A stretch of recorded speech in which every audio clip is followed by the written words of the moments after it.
All of his co-workers were gone. What could it mean? Stanley decided to go to the meeting room. Perhaps he had simply missed a memo. No matter how hard Stanley looked, he couldn't find a trace of his co-workers. The good old bucket. Just Stanley and the bucket, off on another thrilling adventure together.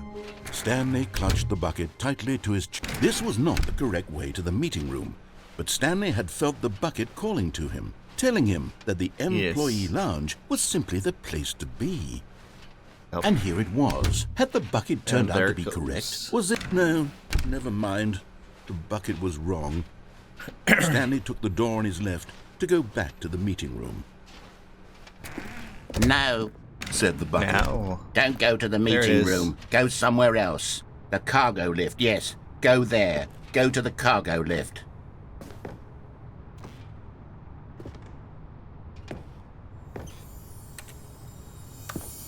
You're getting close now, Stanley. You've nearly gotten all of the Figurines. Very soon, you'll collect the last one, and then the first number will equal the second number, and that will be it. We'll be different people by then. Different in the sense that we used to have none of them, and now we have them all. You can't go back to when you had no Figurines. None of us can. Figurines. Okay, now how do I get out of here?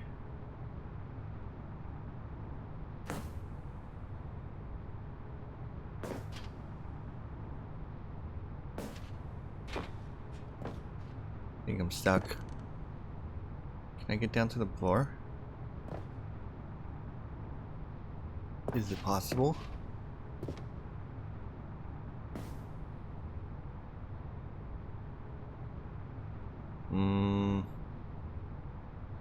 Maybe.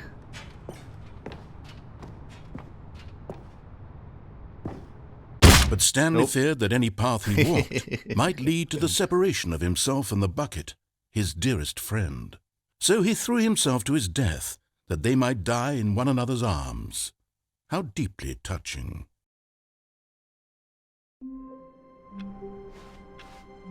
All of his co-workers were gone. What could it mean? Stanley decided to go to the meeting room. Where are we going today? The bucket asked. Stanley just smiled.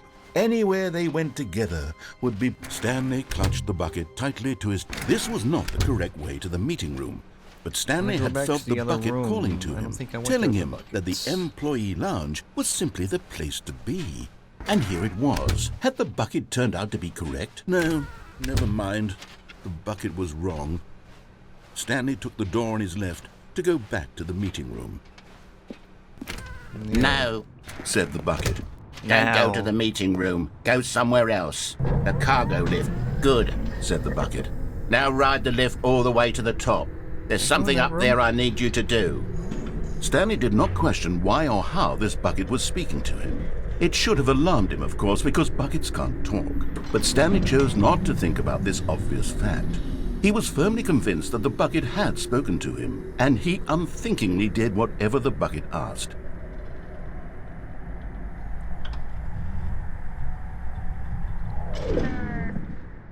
In here, said the bucket. Go into this dark room over here. Stanley once again obeyed blindly. Now pick up the phone, said the bucket. Pick up the phone and it will take us back home, where we...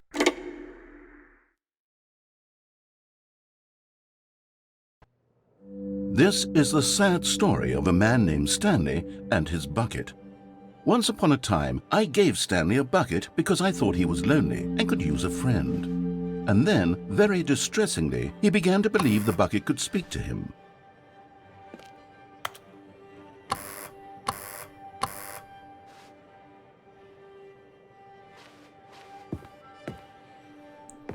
My bucket. Oh, Stanley, it's me, your bucket. Press O to take me to work with you? No.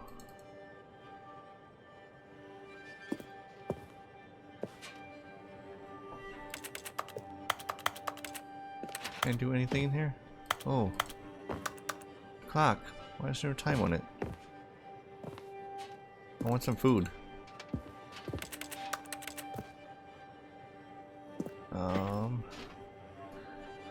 Anything to look at? Can't see out the window. Hey, it's a bucket.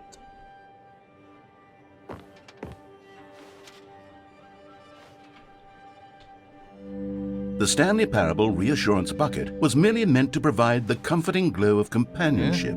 It doesn't literally talk and give you orders.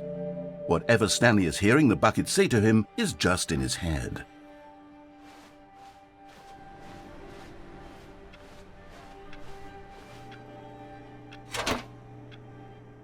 Hey, please press and take me back home. Okay. Lately, I've been concerned about him. Wouldn't you be concerned as well? To see him delusional like this, obsessing over an inanimate metal object?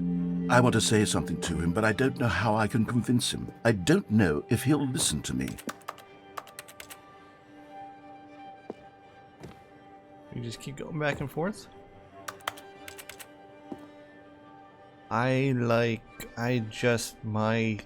What? Oh, my boss? Yes.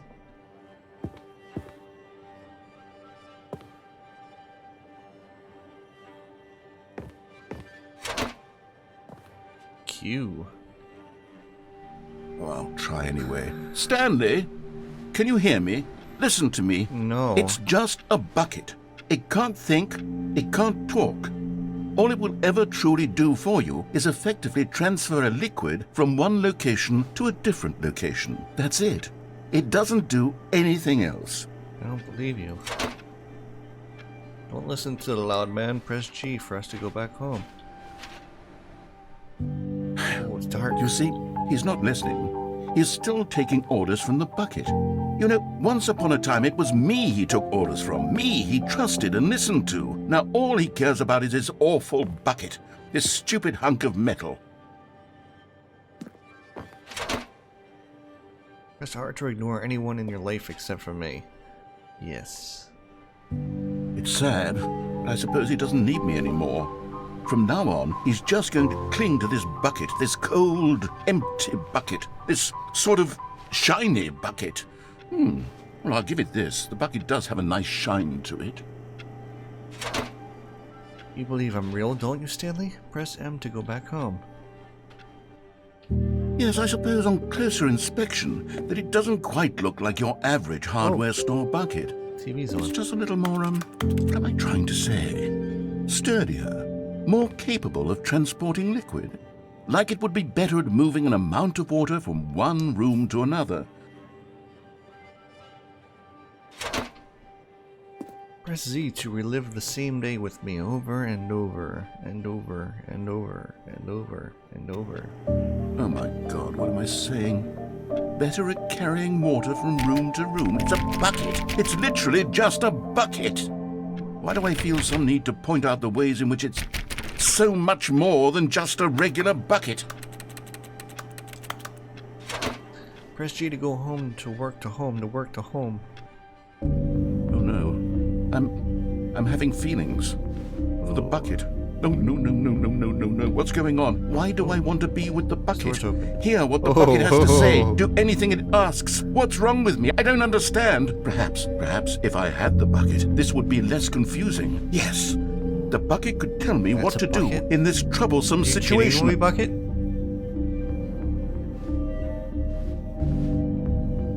Stanley, give me the bucket. Give it to me. No. Give me the No. bucket, Stanley. No. I need it. No. Give it to me now. Give it, or I'll...